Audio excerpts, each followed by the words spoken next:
So baka ang plano nila dito is pagpapatay-patay talaga yung Blacklist International. Pero pagdating sa Lord Dances, mahihirapan sila. And look at this, the team comparison. Again, this is already game number 2 kung saan Blacklist ang nakauna sa series na to. Grabe, hindi natin inisip na mapupunta tayo sa sitwasyon na kanina underdog tayo. Ngayon, ano bang kabalik na underdog? Overdog. Overdog. Kasi Itigil, under-over. Mali ka ng tinanong boss eh. itigil na natin to.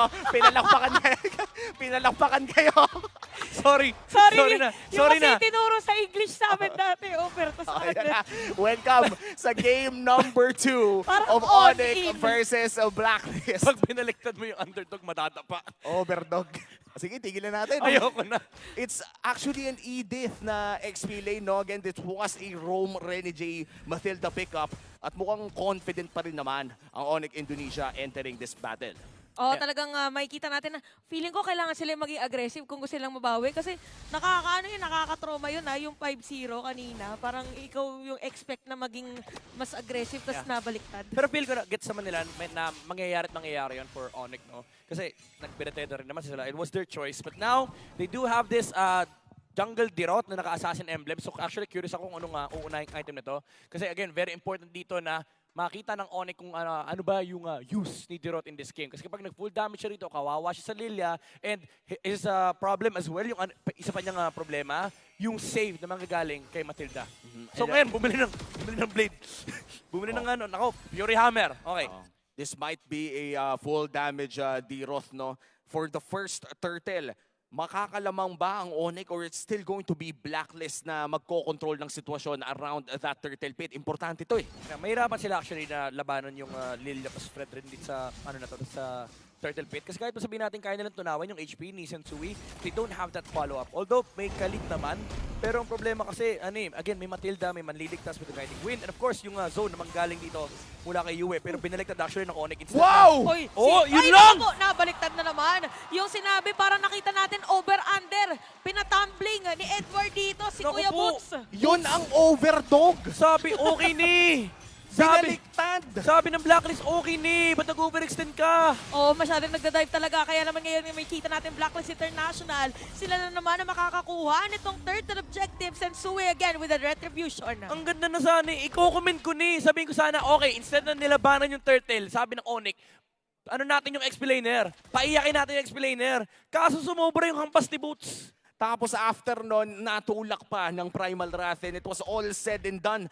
Agent Zero with the outplay. At ngayon, Blacklist International, very similar. Katulad lamang nung Game 1. First Blood, First Turtle. Hawak ng mga agents ngayon. Oh, Yeah, sobrang brutal nun for Onyx. Daos-dos play yung nangyari doon. Parang feeling ko hindi din in-expect ni Boots doon sa my bottom lane. But yung makikita natin ngayon for Blacklist International, sila ulit yung nagsiset up ng tempo at as early as now. No, may hustle na si Oheb 3 minutes in. This is really good. Yeah, very sustainable na yung gold lane dito ng Blacklist International. Now, the only thing that they are concerned with is yung Divine Judgment ng Onyx. They are looking to make a play here with Kyrie already going to the top lane. Pero ganda talaga nung assistance si Rena J. Lagi may nakasilip na Mathilda with the Guiding Wind at hand. Kaya naman Onyx, hindi rin sila makakaroon ng target. Medyo weird din kasi yung dynamic ng lineup nila. Pero sa Divine Judgment, kaso walang burst, kailangan nila yung Dirot. Oh, Kyrie! Yun lang, nakuha niya dito si Oheb. Pero mukhang babawi yata mga players ng Blacklist. Hindi, medyo delikado yata. Ginamit na dito ng Circling Eagle. And 4 players nandoon. Divine Judgment nandoon na rin. Look at Sensui. Magbabaka pero not enough damage para sa ng Blacklist International. At Onyx ngayon ay makakakuha ng isang kill. Great sequence of plays mula sa Onyx Indonesia. At hindi lang basta-basta binato yung mga skill. Tinipid nila ng sakto lang para magkasya sa dalawa. Yeah, na-force din yung flicker mula kay Rena J, which is also a big deal for the Mathilda. Kasi malilimit yung aggression na pwedeng ilabas dito ng Blacklist International. Overall, ang laki ng pinanalo ni Kyrie doon kasi 2 kill yung nakuha nila. And also 1 kill onto the Bruno. So this time, medyo masaya yung Claude ni Chewe dito for Onyx. So that means scaling na naman yung magiging overall gameplay dito ng Onyx. Full combo mula kay Kyrie, Abyssum Strike. Hindi tatama pero napa-flicker si Edward. Second turn of the game, si Sensui ang magko-control pero nandiyan na sila Sans. O biglang lumiko against the Suns, but still, it's gonna be Blacklist International. Secure in this one. Mukhang iniiwas yata talaga ng Onyx muna na mag-team fight, no? Doon sa may turtle. Kasi kahit doon sa before noon, si Kyrie natagpuan sa bottom lane. Importante actually na magamit yung Dirot to pick off heroes. No? Ang problema, yun nga, nag-flicker out pa si Edward and ang bilis ng punish mula sa Blacklist. Kakakita lang nila nung jungle sa baba, ang bibilis mag-decide na, okay, burst kagad, yung turtle. And Sensui rotating here in the top side. Kasabay na rin si Kyrie. Pero mukhang maaamoy siya ni Rene J sa loob ng bush na yon. 4-man rotation mula sa Blacklist International trying to secure this gold lane turret. Pero mukhang hindi nila mapupush yun. Ganun yung ginawa din nila kanina game 1, no? Yung parang pag iniikutan nila si Oheb, kahit hindi sila makakuha ng kill, basta unti-unti nila nangangat-ngat yung turret. Tsaka nagre-react din kasi yung Onyx. Di mo kasi pwede iwan yung Claude per se. And ang nangyayari is yung Kaja nagiging defensive. Kailangan niyang pumunta sa may top lane. So yung Divine Judgment hindi rin naman nagagamit. So it is buying time and putting pressure all at the same time for Blacklist International. Habang si Oheb naman ay tuloy-tuloy lang doon sa pag-take niya ng tower. So nalilimit again yung resources na mapa dito for Onyx. Pero grabe si Kyrie, trade kung trade. Ayaw niya makakuha ng libre. Kaya naman kailangan magbayad ng Fredrin. Nakatore kayo, kukunin ko ang jungle nyo. Onyx Indonesia still trailing by 200 Kiboy! Nakita natin doon, may Divine Judgment pero mapipigilan lang Yun din lang, naman. boss! Si Boss walang tatamaan, magpi-flicker out, Blazing doon. Okay, parang walang nangyari. Hindi magandang setup play dahil hindi na-secure ang mga kill. That was too greedy from Onyx. Dalawang target yung sinubukan nilang patayin dito. Nag-flicker si Kiboy sa may bandang likuran pero naharangan sila ng energy eruption ni Sensui, saving Blacklist International. Isang crucial na taunt lang. Natigil yung pressure ng Onyx. And that was a flicker expended on both boots. Pati na rin si Kiboy. Ayun. Kaya naman yung third turtle natin ay walang flicker. Ang Onyx Indonesia. And for Edward, Oheb, and Yue, lahat sila ay pwede pang flumaker sa mga proper targets in the third turtle battle. Tsaka nakakasira na ng Torre pala dito si Oheb. Bukod sa top lane, nasira din nila yung bottom lane. So, yun ang pinaka-strategy nila ngayon together with Rene J. So, this is the third turtle of the game. Sensui nandito in the even Suns ay Ayan target yung problema na. nila. Black Shoes, IMU, Edward, naka-vision lang din naman. Full stack yan, ha? Full stack yan. Naghanap full stack with a primal draft. Pero hindi pa naman niya ginagamit. Rene J, lumipad na at kinailangan umalis. Kaja! HP, pero yung Kaja nahuli nila at mukhang babagsak si Kiboy. Pero ang turtle ay mapupunta kay Kyrie. Pero buhay pa rin dito si Kiboy habang yung mga players dito ng Onyx ay sasalubong. Free hit para kay Oheb, Sensui, Rene J, mamamatay na. And si Sans na targeting niya dito si Oheb. Pero pag tipi-tipi, kaya naman pala merong black shoes para sa kanya. At si Kyrie dito, kamuntikan na, but Sensui is down. Tapos isang Oheb, double kill para kay Chewe. Almost a wipeout. Turtle and 4 kills. Onyx Indonesia flips the script. Medyo unfortunate, nagdikit-dikit yung Blacklist International doon. Maraming tinamaan doon sa Abyssum Strike ni Kyrie. And of course, yung Terrified din na nanggaling kay Sans. Actually, yung Primal Rot ay hindi na maximize kasi medyo matagal na control yung edit doon sa laban na yun. So yung damage output hindi talaga lumabas sa Blacklist International, and it was Boots and Kyrie delivering the final blows up against Blacklist. A 2K gold lead for Onyx Indonesia. Isang turtle fight lang ang kinailangan nila para bigyan ang kanilang koponan ng malaking lead. And now, Blacklist has to play it a bit safer. Ano bang mga kailangan iwasan if you're Blacklist International? Kailangan nila iwasan yung head-on collision actually. Yung 5v5 versus Onyx. Dapat makahanap muna sila ng proper target. I would say, the Kaja. Either the Kaja or yung Dirot. Kasi kailangan mamatay din yung Dirot. Ang problema, full tank din yung ginagawa ni Kyrie dito, no? After the Fury Hammer, inuna niya yung Radiant Armor para di siya ma-poke down nung Lilia. So, in-address niya yung issue. Nakakaharapin niya dito sa game na to. Kaya naman nahihirapan din si Yue mag-zone kasi ang tapang ng Onyx kapag naka-front si Kyrie. Tsaka ang dami din dito. Nakita natin na 3-0-3 si Chewe. So, kailangan pabagalin muna ulit kasi yung space kanina na nabigay kay Oheb, definitely nahabol na ni Chewe pagdating doon sa goal nila. 3.2k by the way para yun sa Onyx on the lead. And now, 20 seconds bago lumabas ang pinakaunang Lord ng larong ito at Onyx ang may lamang. A 3K gold lead si Boots at Kiboy. Nagbabantay si Sui, Rene J. Heading with Blacklist International. Naghahanap with ng vision around that area. Naku, Lord na. Ito na. Kanina parang nag-iwas lahat ng mga teamfight natin, by the way, mostly doon sa mga objectives. So ngayon na meron na ulit, Lord, expect na magkakaroon ulit ng mga mahahabang teamfight at bitawan para sa ating dalawang koponan. Wait lang, walang black shoes si Sans. Nagkamali siya ng kinopia. Nakopia niya energy eruption ni Fredrin. Hindi kasi nakukuha ang Precious Wrath. So nagkamali siya ng pindot. Pero mabilis lang din naman yung cooldown niyan. Ang kailangan na lang gawin ni Yue. Ayan na. Nakita pa rin si Yue. Nakuha na niya ang Black Shoes at half HP na. Kiboy, Para sa Kiboy, Blacklist, Kiboy, Kiboy! Kiboy with a flicker! Si Sensui ang makukuha nila doon. Makakatakas nga Oh ba? my Hindi na kasi goodness. makukuha siya dito ni Boots. Ginamit na dito ang IMU na Black Shoes. Wala Edward! pa lang retribution holder. May kita natin ngayon. Mamatay Boots, pa kanina oh! si Kyrie! Kyrie is down! Kahit sino pwede kumuha ng Lord, but it's gonna be Kiboy here for the side of Onyx. Chewe! Chewe! Chewe! Si Renegade dito ginamit pa ang kanyang flicker. Kaya na Oheb! Chewe, Oheb, and Renegade in the middle lane. Si Sansa magiging target nila. Meron Oh, pa Binagro! sa kanila. One more, Binagro one naman more, si one Kiki. Binagro! Oh, double kill! It's not a bird, it's not a blade, It's Renegade! Kitang-kita talaga ang mga micro skill. Ito na yung makabagong dynamic duo. Sa gitna ng dalawang tore, pinagmamicro. Alam mo, after na yan, ang sound effects, makulit ka! Ang ganda na sana ng start for Onyx Keyboy with an amazing pull ng Divine Judgment Conceal. Ang layo ng tinahak niya from Indonesia to Philippines. Kaso si Boots with a Raging Sandstorm lumagpas Pilipinas. Oh, nasa ibang bansa kasi si Boots, may fur yung suot niya eh. Oo. Boots with a fur. Nabuts with the fur eh. Sumobra siya eh. Ang destination niya, ang destination niya Manila, umabot siyang Bataan, men. Patay tayo dyan. Iba ang tubig doon. Pampilipino lang. Ang laking mistake na from Onyx kasi ang laki na nung hawak nilang lead and they were also scaling really well towards that late game. Ngayon, binigyan mo ng momentum yung Bruno na kung saan yung mga frontliners mo ay even though sabihin natin napakakunat pero ang dali lang i-take down for Blacklist International. So kailangan din mag-ingat ng Onyx kasi kahit sabihin natin meron silang existing na win condition with a Divine Judgment, if mali sila ng target, uubusin sila ni Oheb. Kyrie, medyo delikado ang kanyang gagawin kaya naman pinang-check push niya ang kanyang first kill. Still, anybody's ball game, 5-7 ang ating kill score. Tumatalon-talon lamang ang gold lead. At kanina, lamang na ng 3,000 ang Onyx. Pero dahil sa mga napakalupit na mga plays ni Rene J at pati na rin ni Oheb, Yeah. naging even muli ang ating laro. And keep in mind, nakikita natin ngayon si Oheb pa lang. Mamaya-maya, may sleeper hero pa dito, may sleeper agent ng Blacklist International. Nakita natin mababa yung damage output ni Edith, pero pagdating ng late game, secondary marksman yan for Blacklist. Oo nga pala, pwedeng biglang pag umalis na siya kay Phylax. Oo, pag lumabas na si Edith. Pag lumabas na si Edith. Yung totoong Edith. Yung Yung totoo totoong Edith. Edith.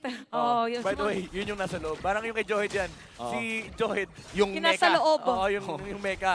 Yung bata may pangalan yun. Oh, may Oo, pangalan yun pero hindi natin maalam. Tanong natin kay Dan Kubangay, si Leo. Oo, actually, ni-reveal na ata. Kung ano yung pangalan na nasa Oo, loob. nandun sa storya. Pero again, ina-update pa kasi yung mga ganyan. At least sure tayo kay Edith. No? Oo. Edith, yung babae sa loob. Yung robot, Si Phylax. si Phylax. Phylax. Sige, Ayun. sa mga nanonood dyan, baka nakakalimutan yung update sa mga kausap nyo dahil maganda yung laban. Update din. Habang nag-aantay tayo. 20 seconds. Pwede ka pa mag-I love you, baby. I miss you at iba pa. Sabihin mo, Oo. baby, game number 2 na. Oh, baby, game 2 na. Nananalo Blacklist. Tara na, sabi mo 10 seconds. Oh, yun lang. Oh, Oh, Kyrie. Kyrie yata magiging target nila. Lilipad na si Rene J. Pero aalis lang din naman muna sila. Alright, Chewe! Dito para kay Shewe. Okay, aalis. Okay. At narinig na natin ang Lord. Sobrang Oo. disiplina natin ng Onyx. May flicker si Keyboy nung time na yun. May Divine Judgment din. Pero sabi nila, hindi, gamitin natin sa Lord. Importante na mahuli again si Sensui dito. Pero crucial din. Actually, yung positioning ni Kyrie. Kasi tulad yung nangyari kanina, namatay si Sensui. Pero namatay din naman yung Dirot. So this time around, Onyx, alam nila kung ano yung dapat nilang gawin. Kailangan mauna mamatay si Sensui and mabuhay si Kyrie. Ang problema kasi, yung recipe para mapatay nila si Sensui, kailangan kasama si Kyrie. Teka Nasa lang. kaliwa si Kiboy at Chewe. Nakita, si nakita, Oheb, nakita. medyo delikado pero nakita ni Agent Zero! Bulaga! Kaya naman, patay na dito si Kiboy. Pero makikita natin si Sansa at si Boots! Boots sila target nila. Mamatay dito si Oheb. Pero si Boots ginamit na dito ang kanyang pagbalik buhay. Free hits ang sinasabi natin. Sensui, Atin ang Sensui! marksman. Oh. Habang sa may bandang Gedli, siya yung makakakuha ng kill. At si Kyrie makakasecure ng Lord. Pero hahabulin pa rin yata. Circling Eagle plus Kyrie Sans! win. Ooh, napakasakit na nga ni Kyrie. And that is the Lord secured for Onyx and 3 bodies to boot. Hindi nakapag-figure out si Oheb. Tinamaan siya ng Raging Sandstorm. And again, yung combo ni Khalid dito, enough para mapatay kagad si Oheb. Next team fight, however, may magbabago dito for Blacklist dahil may Wind of Nature na si Oheb. Pero again, Onyx with that crucial jump from Edward na punish pa rin nila dahil sa talon ni Boots. That turned the team fight around for Onyx. And tingnan natin dahil malaking Lord push to. This is a Luminous Lord in the hands of Onyx Indonesia. Yes, that was a great play on Edward. And for Onyx, ang ganda din ng pag-secure nila ng Lord na yon. And mukhang makakapush sila at nahuli Kyrie, nila si Kyrie! Kyrie. Si Kyrie yata magiging Oh, Kiboy, Kiboy, Kiboy, Kiboy, Kiboy! Pagdating niya sa may batalikod. Matuton pa nga saglit. And siya may pilitan na umalis at madedepensan. Guhit na lang ang HP nung Torre dun sa may top pero madedepensahan pa rin. Grabe yung pressure na nilalagay ni Kiboy dito sa Bruno ng Blacklist International na pa-flicker out si Oheb doon sa team fight na yun. But at the very least, they are able to defend the tower on the top lane. Pero nararamdaman na natin yung late game presence ni Chewe dito on the Claude.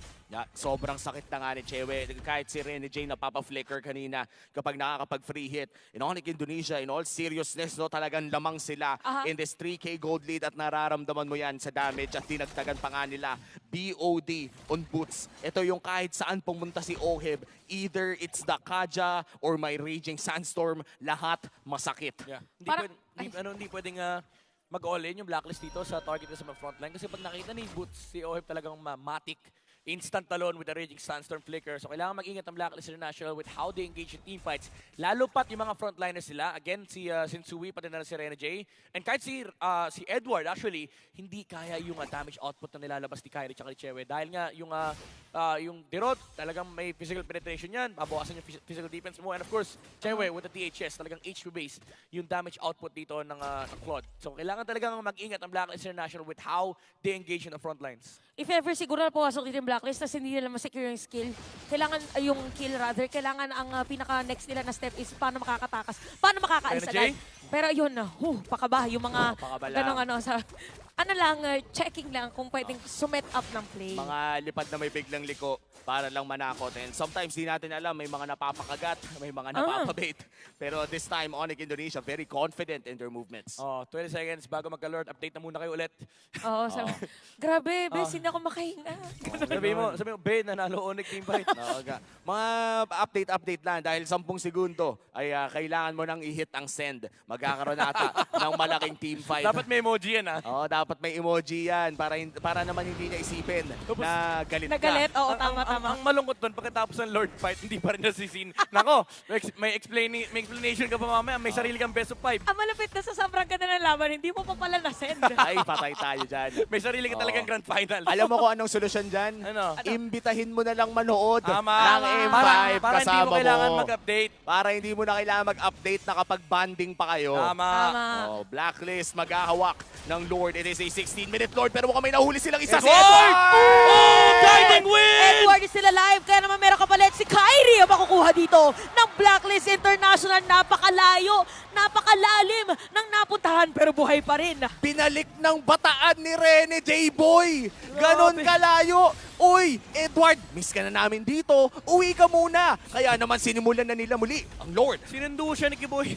Tama ka, Womi. Binalik sa bataan. Sabi niya, Word, pahinga ka muna. And nag-i-engage dito ng Blacklist. Napakaganda na naman. Ginamit na dito ang Purify. Si Chewe mapipilitan na umalis at mukhang hindi na nga papasok dito That's it. ang Onyx Sports. Kaya Blacklist International makakakuha ng Lord. Ito na naman yung sinasabi natin kanina, yung winning ways ng Onyx Divine Judgment. Kaso kailangan kasi nandun si Kyrie para makapagpatong ng damage and para mapatay nila yung Edith, kinailangan nandun yung Dirot. Nung nakauwi na si Edward ng bataan, sabi ni Sensui, boy, tayo naman 1v1 energy eruption. Nakontrol nila si Kyrie and Blacklist International, they just turned. After nun, namatay si Dirot and si Edward, okay, ako naman gagawa ng play.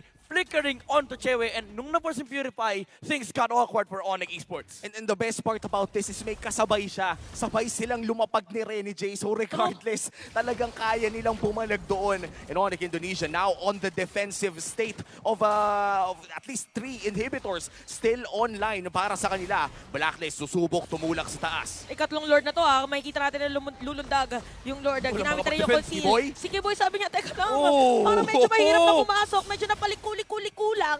Pero middle lane ay mukhang sisirain ng Blacklist. May malaking wave pa sa baba at mukhang Lord maganda Sensui! ang maging siege ng Blacklist International. Up pa rin ang lahat ng ultimatums ng Onyx dahil may flicker na rin si Kiboy in 10.